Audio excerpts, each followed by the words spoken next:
જય જવાન જય કિસાન મિત્રો, અહીંયા એકારે 4 થી 5 મશીન 5-6 મશીન એકારે હાલે છે. શું કામ કરે છે બહુ ખ્યાલ નથી પડતો, એટલે ત્યાં રૂબરૂ જઈને જોવું છે કે શેનો કામ માટે એટલા હાલે છે ટેન્કર ને આ તે.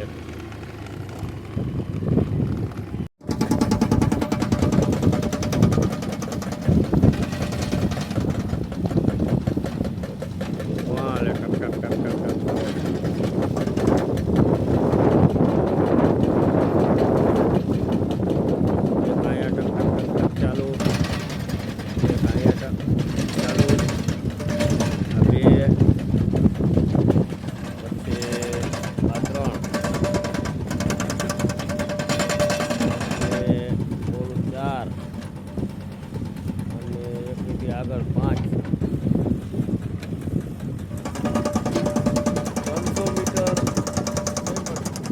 મીટરની અંદર 4 થી 5 મશીન એકારે હાલે નર્મદા કંપનીની લાઈનનું.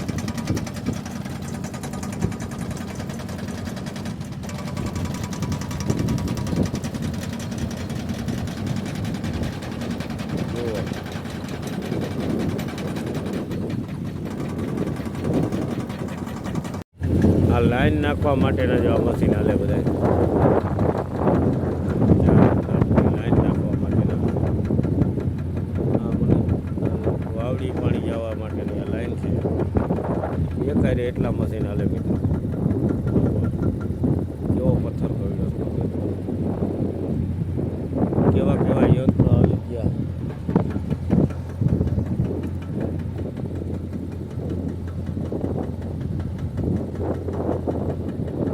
એક જેસીબી ક્યાંક જવાલે જોવા મળતા એને બદલે 100-150 મીટરની અંદર 5-5 જેસીબી હાલે.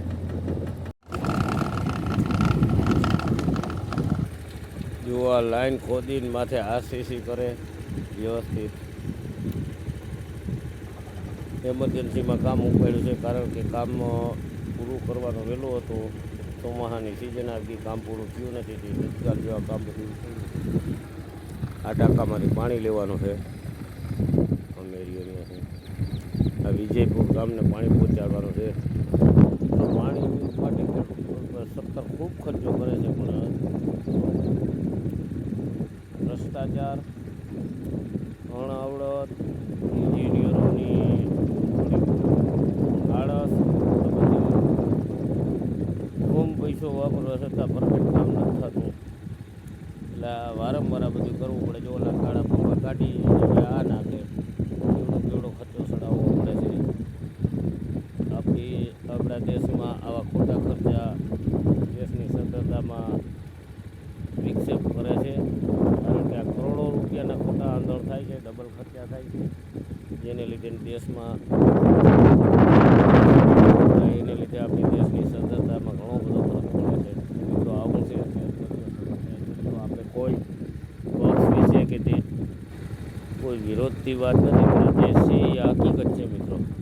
સરકાર ગમે એ હોય, પણ આપણા દેશની પરિસ્થિતિ આ છે એ તો આપ બધાય જાણો છો.